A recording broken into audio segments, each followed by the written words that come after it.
Hello दोस्तों, welcome back. अगर आप ये चाहते हैं कि आपके एग्जाम अच्छे जाएं तो उसके लिए जरूरी है कि आप अच्छी तरह से रिवीजन करें। किसी भी सब्जेक्ट का या किसी भी टॉपिक का रिवीजन करना बहुत जरूरी होता है। अब आमतौर पर स्टूडेंट्स रिवीजन के ऊपर तो ध्यान देते हैं, लेकिन रिवीजन के अंदर कुछ बहुत ही बड़ी बड़ी गलतियां कर बैठते हैं। और वो गलतियां असल में जो जनरली होती हैं तो वो चार होती हैं। पहली गलती तो हमसे ये होती है कि हम रिवीजन के ऊपर बिला वजह बहुत ज्यादा टाइम स्पेंड करते हैं, और जितना ज्यादा टाइम हमने क्वेश्चन पेपर्स को सॉल्व करने के लिए या फिर उनकी प्रैक्टिस के लिए देना चाहिए था, हम नहीं दे पाते। दूसरी गलती हमसे यह होती है कि हम रिवीजन के लिए गलत टेक्निक्स को यूज करते हैं। जो सही टेक्निक्स होनी चाहिए रिवीजन के लिए तो हम उनको यूज नहीं कर पाते। तीसरी गलती हमसे यह होती है कि जब हम रिवीजन करने के लिए बैठते हैं तो हमारा फोकस जितना अच्छा होना चाहिए तो उतने अच्छे फोकस के साथ में हम रिवीजन नहीं कर पाते। विदाउट फोकस या फिर बहुत ही लूज फोकस के साथ में हम रिवीजन करते हैं। और सबसे आखिरी जो गलती हमसे होती है वो ये है कि हम जब रिवीजन करने के लिए बैठते हैं तो हम पैसिव रिवीजन करते हैं, पैसिव टेक्निक को यूज करते हैं, जबकि होना यह चाहिए कि हमने एक्टिव रिवीजन करना चाहिए। अब आप अगर ये सोच रहे होंगे कि फिर अगर ये गलतियां हम कर रहे हैं तो इसको सुधारा कैसे जा सकता है, कौन कौन सी सही टेक्निक्स को हम यूज करके रिवीजन कर सकते हैं, तो उसी के बारे में हम बात करने वाले हैं आज की इस वीडियो में। आज की इस वीडियो में मैं आपको बताऊंगा एक ऐसी टेक्निक कि जिसकी वजह से आपका रिवीजन बहुत अच्छा होगा, और वो टेक्निक है पावर आवर टेक्निक। इस पावर आवर टेक्निक को यूज करके आप रिवीजन को बहुत ही इफेक्टिव बना सकते हैं, बहुत ही फ्रूटफुल बना सकते हैं। तो वीडियो को आखिर तक के जरूर देखते रहिए। अब इससे पहले कि मैं आपको यह बताऊं कि पावर आवर टेक्निक क्या होती है और कैसे इसको यूज किया जा सकता है, तो पहले हम इसके बेनिफिट्स के बारे में बात करते हैं और हम ये मालूम करते हैं कि क्यों ये इतनी ज्यादा बेनिफिशियल होती है रिवीजन के अंदर। सबसे पहला फायदा इसका यह होता है कि जब आप पावर आवर टेक्निक को यूज करके रिवीजन करेंगे तो इसकी वजह से आपके रिवीजन के बीच में और जो क्वेश्चन पेपर्स के आप प्रैक्टिस करने वाले हैं इन दोनों के बीच में बैलेंस बना रहेगा। आप किसी एक तरफ नहीं भागेंगे, दोनों के बीच में बैलेंस बनाकर रखेंगे। दूसरा फायदा आपको यह मिलेगा कि जो बिला वजह का टाइम रिवीजन के ऊपर बहुत ज्यादा जा रहा था तो आप उससे बच जाएंगे और कम से कम टाइम के अंदर रिवीजन कर पाएंगे। पावर आवर टेक्निक को यूज करने का तीसरा फायदा हमको यह मिलता है कि हम इसके अंदर एक्टिव रिवीजन टेक्निक को यूज करते हैं, पैसिव रिवीजन टेक्निक को यूज नहीं करते। और चौथा फायदा यह मिलता है कि जो कुछ भी हम रिवाइज करते हैं इस टेक्निक को यूज करके तो वो हर चीज हमको याद होती चली जाती है। हम अलग अलग तरह से उसको पढ़कर देखते हैं, इसलिए हर चीज हमारी लॉन्ग टर्म मेमोरी के अंदर बैठ जाती है, जिससे चीजों को याद करना और एग्जाम के अंदर उनको याद रखना बहुत आसान हमारे लिए हो जाता है।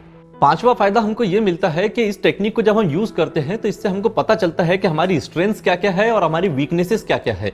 एक एक चीज हमको पता चल जाती है, हमें पता चल जाता है कि हम किस टॉपिक के अंदर या किस सब्जेक्ट के अंदर हम कमजोर हैं, किस टॉपिक के अंदर हम बहुत ज्यादा मजबूत है, किसकी पढ़ाई अच्छी तरह से हो गई। और जब ये चीजें हमको पता चल जाती है तो फिर हमें छठा फायदा इससे ये मिलता है कि हमको फिर ये मालूम पड़ता है कि अब और ज्यादा हम अपने आप को किस तरह से इंप्रूव कर सकते हैं, किस तरह से हम हमारी स्टडीज को और ज्यादा नेक्स्ट लेवल तक के लेकर जा सकते हैं। तो ये 6 फायदे इसके हमको मिलते हैं। अब आइए चलिए देखते हैं कि पावर आवर टेक्निक को हम यूज कैसे कर सकते हैं और ये टेक्निक कैसे यूज की जा सकती है। तो अब देखिए कि पावर आवर टेक्निक जो होती है तो इसके अंदर बेसिकली 5 स्टेप्स होती है, और वो 5 स्टेप्स क्या होती है तो एक एक करके हम इसको समझने की कोशिश करेंगे। पहली स्टेप इसकी यह होती है कि हम जिस चीज का भी रिवीजन करना चाहते हैं तो उसके क्वेश्चन पेपर हम निकालेंगे, उसको हम या तो डाउनलोड करेंगे या लाइब्रेरी वगैरह से उसको हासिल करेंगे और कोशिश करेंगे कि ये क्वेश्चन पेपर हमारे पास में हार्ड कॉपी में हो, जिस तरह से एग्जाम के अंदर हमको मिलने वाला है हार्ड कॉपी में, तो हार्ड कॉपी के अंदर ये क्वेश्चन पेपर हम अपने पास में ले लेंगे। दूसरी स्टेप इसकी फिर ये होगी कि जो क्वेश्चन पेपर है तो अब हम उसके अंदर आने वाले जितने भी क्वेश्चंस हैं तो उन सब टॉपिक्स का अच्छी तरह से रिवीजन करेंगे 20 मिनट के लिए। ये 20 मिनट हमारे पास में होंगे। इन 20 मिनट के अंदर पूरे फोकस के साथ में, कंसंट्रेशन के साथ में हमको रिवीजन करना है, और इस 20 मिनट के अंदर हमारे पास में किसी भी तरह का कोई डिस्ट्रैक्शन नहीं होना चाहिए। सारे के सारे जो डिस्ट्रैक्शंस है तो उनको एलिमिनेट कर दीजिए, निकाल दीजिए। चाहे आपका मोबाइल फोन हो, चाहे आपके फैमिली मेंबर्स हो, सबको एक साइड में रखिए। 20 मिनट के लिए फुल कंसंट्रेशन के साथ में और फोकस के साथ में सिर्फ और सिर्फ रिवीजन कीजिए। जब ये 20 मिनट का रिवीजन हो जाएगा तो उसके बाद में फिर तीसरी स्टेप आती है, और वो तीसरी स्टेप ये है कि जो क्वेश्चन पेपर आपके पास में है तो 20 मिनट के अंदर आपको वो क्वेश्चन पेपर सॉल्व करना है, और बहुत ही अच्छी तरह से सॉल्व करना है। कोशिश करनी है कि उसके अंदर किसी भी तरह की कोई गलती आपसे ना हो। जब तीसरी स्टेप के अंदर आपने आपका क्वेश्चन पेपर सॉल्व कर लिया तो अब आपको अगली स्टेप की तरफ बढ़ना है, जो कि हमारी स्टेप नंबर 4 है। और इस स्टेप नंबर 4 के अंदर आपको आपका जो क्वेश्चन पेपर है या फिर आपकी जो आंसर शीट है तो उसको चेक करना है खुद से। और ये जो चेक करने का तरीका होगा तो वो ऐसे नहीं होगा कि ये मेरा खुद का आंसर शीट है इसलिए मैं इसको ज्यादा से ज्यादा मार्क्स दूंगा। नहीं, आपको बहुत ही स्ट्रिक्ट वे के अंदर इसको चेक करना पड़ेगा और आपको एक एग्जामिनर की तरह सोचना पड़ेगा। एक एग्जामिनर की तरह सोचिए और उस तरह से पेपर को चेक कीजिए। जहां पर आपसे गलती हुई तो वहां पर आपके मार्क्स काटिए, जहां पर आपने अच्छा लिखा तो वहां पर मार्क्स दीजिए। इस तरह से आपको जो चीजें आपने सही लिखी तो वहां पर अच्छे मार्क्स मिलेंगे, जो चीजें गलत लिखी वहां पर आपके मार्क्स कट जाएंगे। ये चौथी स्टेप हो गई।